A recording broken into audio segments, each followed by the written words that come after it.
Hello guys, welcome to my channel autism and music. मैं Komal Thakur, parenting and autistic child. और आज का ये वीडियो जो है वो फेसबुक और इंस्टाग्राम दोनों पे अपलोड करूँगी बिकॉज मैं चाहती हूँ कि मेरी वो ऑडियंस जिनका ऑटिज्म से कोई लेना देना भी नहीं है, स्पेशल बच्चों से कोई लेना देना भी नहीं है, मैं चाहती हूँ कि आप लोग भी इस वीडियो को देखिए ताकि आप समझ सकें कि एक ऑटिस्टिक पेरेंट का स्ट्रगल कितना ज़्यादा होता है, किस कंडीशन से वो गुजर रहा होता है।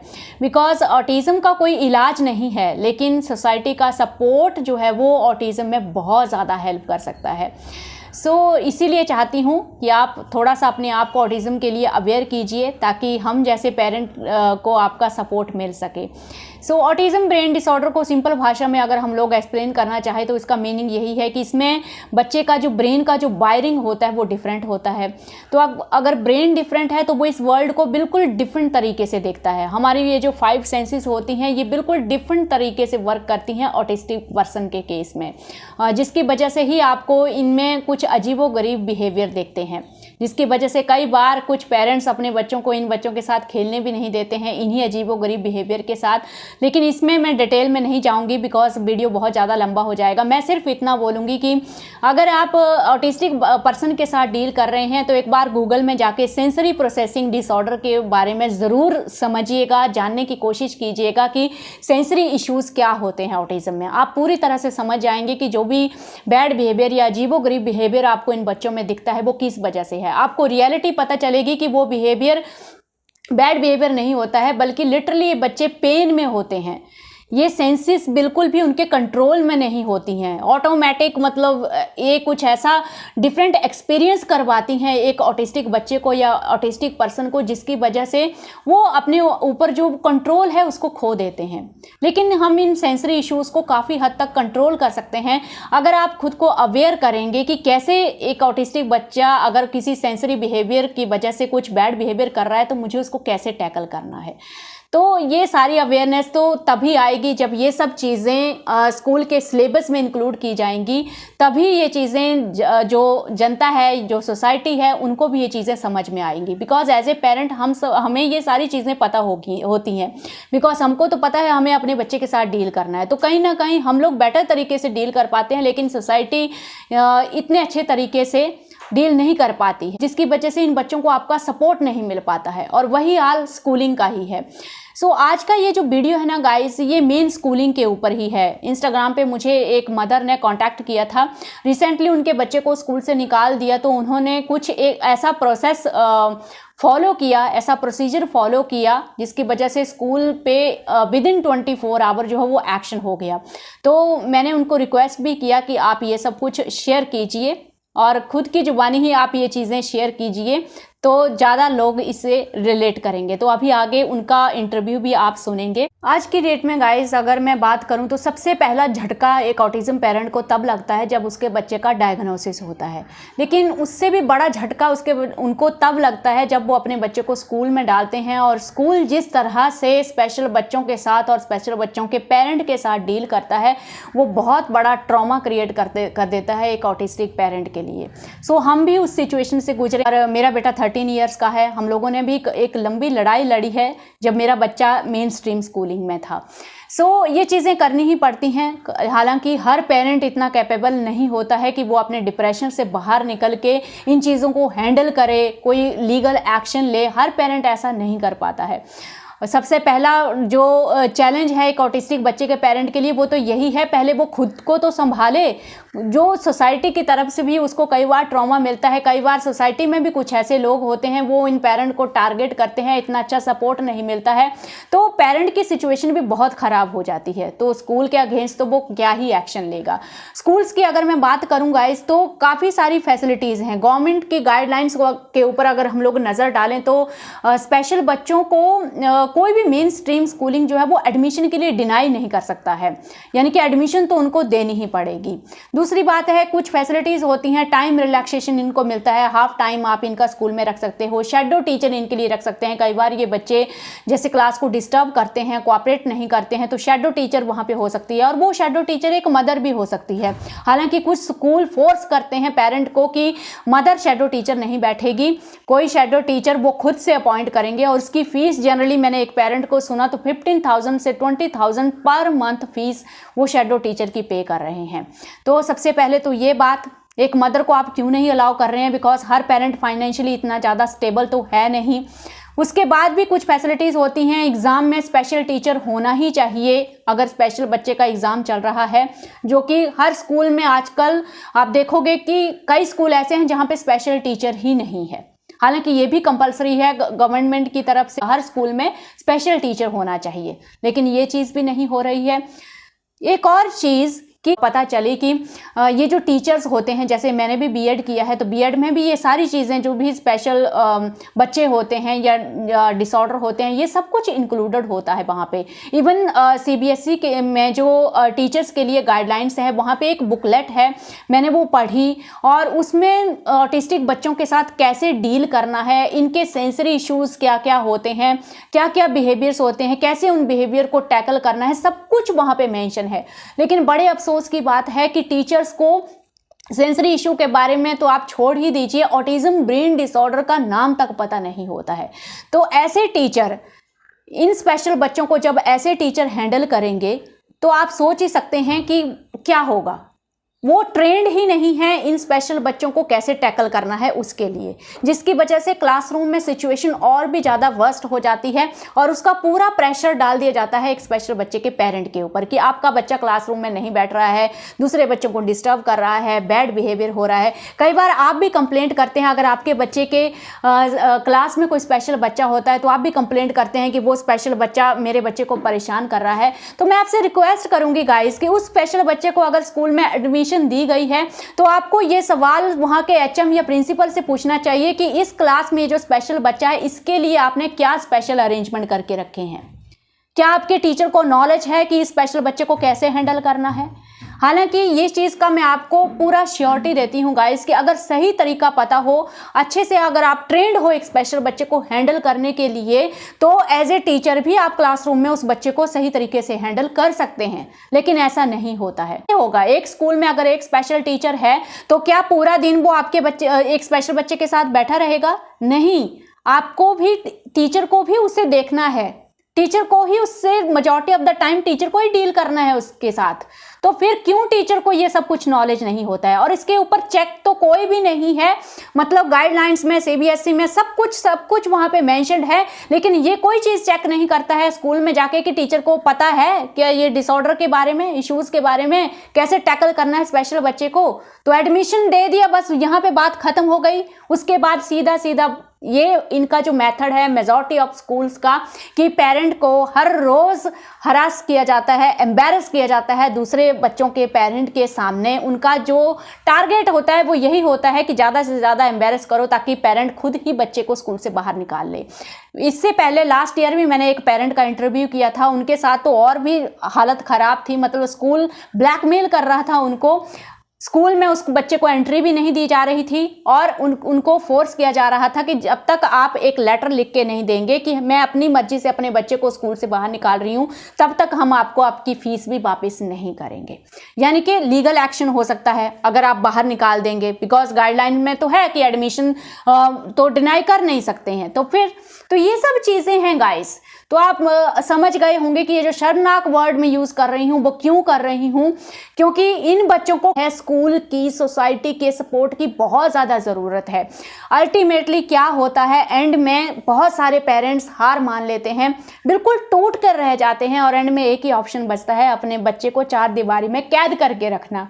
तो आप खुद सोचो, उस पेरेंट के लिए सारे दरवाजे बंद कर दिए जाते हैं, सोसाइटी में कोई अवेयरनेस नहीं है, स्कूल लेने के लिए रेडी नहीं है, वो पेरेंट कहाँ पे जाएगा? अल्टीमेटली जो ऑटिज्म ब्रेन डिसऑर्डर है वो पूरी की पूरी फैमिली को ख़त्म करके रख देता है।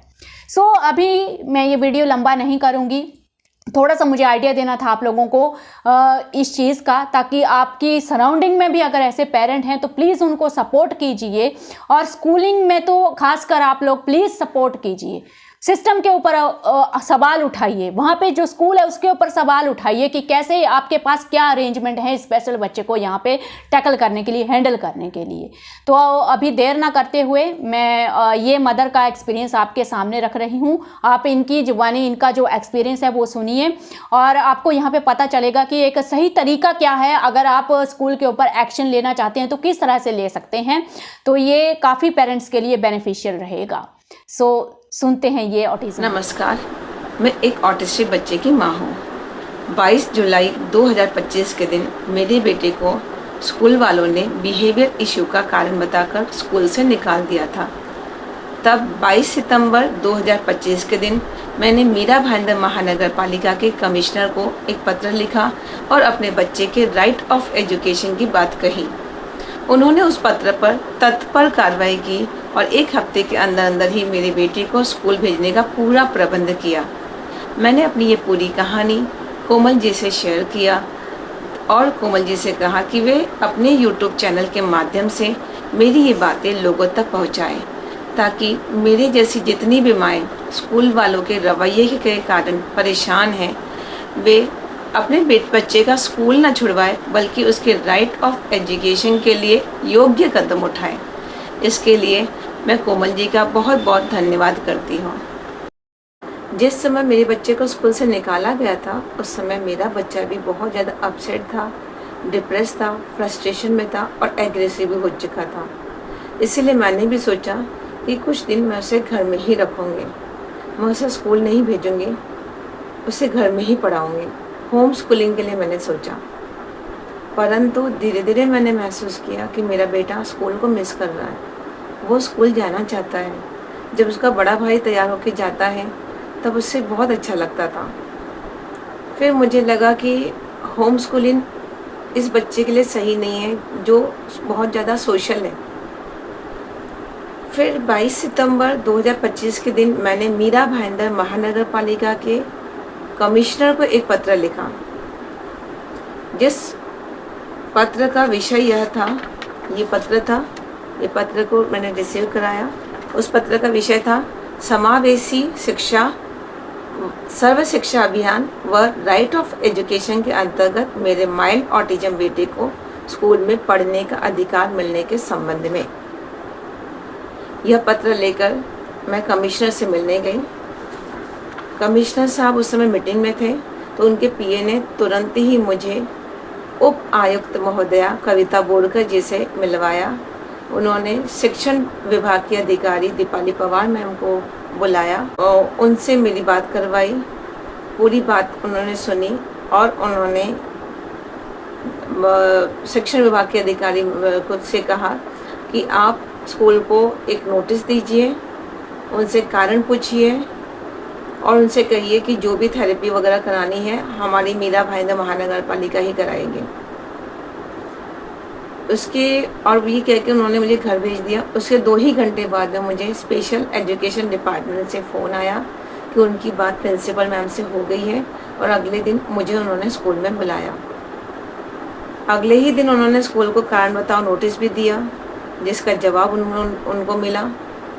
और सारी बातें करने के बाद में उन्होंने मुझसे जब बात की तब उन्होंने मुझे कहा कि स्कूल की प्रिंसिपल मैम का ये कहना है कि उन्होंने मेरे बेटे को स्कूल से निकाला नहीं है, बल्कि बच्चा मेरा घर में रहे उसकी अटेंडेंस बराबर लग रही है। यह है सर्व शिक्षा अभियान, यह है राइट ऑफ एजुकेशन, समावेशी शिक्षा, इंक्लूसिव एजुकेशन, जिसमें बच्चा घर में रहेगा और उसकी अटेंडेंस लगाई जाएगी। मैंने कहा इससे क्या फ़ायदा होगा, इससे तो मेरा बच्चा सोशल बिहेवियर नहीं सीखेगा। मुझे अपने बेटे को स्कूल में ही भेजना है और मैं अपनी शैडो टीचर लगाना चाहती हूँ, स्कूल की अनट्रेंड शैडो टीचर नहीं लगाना चाहती। तब उन्होंने कहा कि हम शैडो टीचर के लिए स्कूल वालों को फोर्स नहीं कर सकते, स्कूल के पास अपनी शैडो टीचर है तो हम पर्सनल शैडो टीचर के लिए नहीं बोल सकते। तब मैंने नेट पे सर्च किया और मुझे उसमें मुंबई हाई कोर्ट की एक जजमेंट कॉपी मिली, जिसमें डॉक्टर समीर दलवई जी का असेसमेंट किया हुआ एक मतलब असेसमेंट किया हुआ एक केस था, उसमें वो जजमेंट ये हुआ था कि बच्चा शैडो टीचर के साथ में स्कूल में जा सकता है। मैंने वो कॉपी दिखाई, तब उन्होंने भी मुझे कहा कि शैडो टीचर आपको मीरा भाईंदर महानगर पालिका देगी, हफ्ते में 2 या 3 दिन वो आपके बेटे के साथ में स्कूल में जाएंगे, स्कूल में आपके बेटे के साथ में बैठेगी और पूरा उनका असेसमेंट करेंगी, टीचर को भी बताएंगी, बच्चों को भी समझाएंगे और उस प्रकार से आपका बच्चा धीरे धीरे स्कूल में बैठना सीख जाएगा। पर मैंने कहा 2 या 3 दिन नहीं, मैं हफ्ते में 5 दिन बच्चे को स्कूल भेजना चाहती हूँ, मंडे टू फ्राइडे। अगर आपकी मतलब आपकी स्पेशल बीएड टीचर के पास इतना समय नहीं है, क्योंकि मीरा भाईंदर महानगर पालिका की जो ये 15 टीचर्स की टीम है, उनके पास में सारे स्कूल दिए हुए होते हैं, तो उन्हें हर स्कूल में जाना होता है। तो मैं भी समझ सकती हूँ कि इतने भी उनके पास में तो शैडो टीचर है, इतनी तो उनके पास टीचर नहीं है। वो बाकायदा स्पेशल बीएड टीचर होती हैं, जो हमारे साथ में हमारे बच्चों को हेल्प करने के लिए एक्चुअल में लगाई गई हैं। पर बहुत सारे प्राइवेट स्कूल उन्हें अपने स्कूल में एंट्री नहीं देते। वो कहते हैं हमारे पास सारा सेटअप है, और हम पेरेंट्स भी कभी उनको अप्रोच नहीं करते, हम नहीं बताते कि हमारे साथ में क्या हो रहा है या स्कूल हमारे बच्चों के साथ में क्या कर रही है। पर जब मैंने पत्र लिखा, उन्हें पता चला, तो उन्होंने फिर पूरा निष्कर्ष यही निकाला, और मैंने उनसे कहा कि मैं अपनी एक केयर टेकर लगाना चाहती हूँ, ताकि मेरा बच्चा क्लासरूम में बैठ रहा है, उसके साथ में क्या हो रहा है क्या नहीं हो रहा है, मेरा बच्चा दूसरों को हर्ट भी ना करे। क्योंकि क्या होता है कि वो इतना ज़्यादा बोल नहीं पाता, दूसरे बच्चे कुछ बोलते हैं या ये कुछ उससे बोलता है, वो समझ नहीं पाता और फिर वहीं पे उसको परेशानी होती है। तो मीरा भाईंदर महानगर पालिका ने मुझे उसकी अनुमति दे दी, और पूरा मिला के ये निर्णय हुआ कि बीएमसी की शैडो टीचर और मेरी केयरटेकर के साथ में मेरा बच्चा स्कूल में जाएगा, और वो क्लासरूम में उनको पूरी तरह से सपोर्ट करेंगे। मेरा यह वीडियो बनाने का या ये इनसे वीडियो शेयर करने के पीछे कारण यही था कि हम सभी पेरेंट्स पढ़े लिखे हैं, तो हम क्यों स्कूल वालों के रवैये से परेशान हो, क्यों हम शोषित हो, और क्यों अपने बच्चे के पढ़ने के अधिकार को, सामाजिकरण के अधिकार को छीने। हमें अपने क्षेत्र में जो भी हमारे क्षेत्र में एजुकेशन डिपार्टमेंट है, हमें उन्हें ज़रूर शिकायत करनी चाहिए। स्कूल बदलना कोई ऑप्शन नहीं है, स्कूल को सुधारना एक बेहतर तरीका है। ये किसी एक स्कूल की कहानी नहीं है, ये किसी एक बच्चे की कहानी नहीं है। हर बच्चे के पेरेंट्स इसी प्रकार से परेशान होकर अपने बच्चों का स्कूल तक छुड़वा देते हैं, जो कि मुझे नहीं लगता कि हमारे बच्चों के डेवलपमेंट के लिए इतना अच्छा कदम होगा। धन्यवाद। Thank you doctor Sita for sharing this valuable information. तो इस वीडियो से हम सब लोगों ने ये समझा कि स्टेट लेवल पे भी एजुकेशन डिपार्टमेंट होता है और डिस्ट्रिक्ट लेवल पे भी एजुकेशन ऑफिस होता है, जहां पे आप स्कूल की कंप्लेंट कर सकते हैं अगर आप स्कूल के रवैये से परेशान हो चुके हैं। और आपने देखा कि वहां पे कितना जल्दी एक्शन होता है, यानी कि विदिन 24 आवर वहां पे एक्शन हो जाता है। इसी तरह से अगर आप भी अपना एक्सपीरियंस शेयर करना चाहते हैं या आपके पास भी कोई ऐसी वैल्यूएबल इंफॉर्मेशन है जो दूसरे ऑटिज्म पेरेंट के लिए हेल्पफुल हो सकती है, तो ज़रूर शेयर कीजिए। काफ़ी सारे पेरेंट्स वीडियो बनाने में झिझकते हैं, मैं समझ सकती हूँ, इसमें कोई प्रॉब्लम नहीं है। अगर आप वीडियो नहीं बना सकते हैं तो आप एक ऑडियो रिकॉर्ड कर सकते हैं, हम वो ऑडियो भी अपलोड कर सकते हैं। अगर आप फेस अपना सामने नहीं रखना चाहते हैं तो हम फेस को ब्लर कर सकते हैं। कोई प्रॉब्लम नहीं है। मैं सबसे रिक्वेस्ट करूंगी कि प्लीज़ शेयर कीजिए, क्योंकि जो इन्फॉर्मेशन डॉक्टर सीता जी ने शेयर की है वो मुझे भी पता नहीं था। मैं भी मुंबई में ही रहती हूँ, लेकिन आज मैंने खुद को भी एजुकेट किया है इनकी वजह से। मुझे भी आज पता चला है कि ये सबसे सही और बेस्ट तरीका है और लीगल तरीका है, इसमें कोई प्रॉब्लम नहीं आती है।